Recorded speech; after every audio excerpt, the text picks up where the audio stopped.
Не давам оставка доколку уставните измени не бидат усвоени, изјави премиерот Димитар Ковачевски денеска на средба со новинарите. Не размислувам, бидејќи владата има своји ингеренции во однос на управување со државата. Мандатот на владата не е поврзан со гласањето на уставните измени.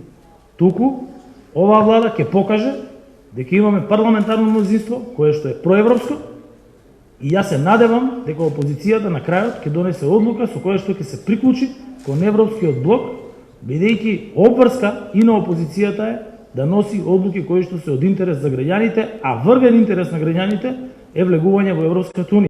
Дали владеачката коалиција ќе остане цела по разидувањата на неколку коалициски партнери околу повеќе важни прашања за државата, Ковачевски со став. Господинот Стојан Чангелов, ние веќе разговаравме. Разговаравме и со коалиционите партнери. Ќе имаме веќе средба во однос на барањето, кој што барање веќе го имаме практично разгледувано, меѓутоа со оглед на законска неможност да се реализира, ќе седнеме повторно за да може да се изнеде решение и тоа исто така беше разговарано. Во однос на законските предлози за една изборна единица, исто така се договоривме дека дискусијата треба да се води во рамки на собранието.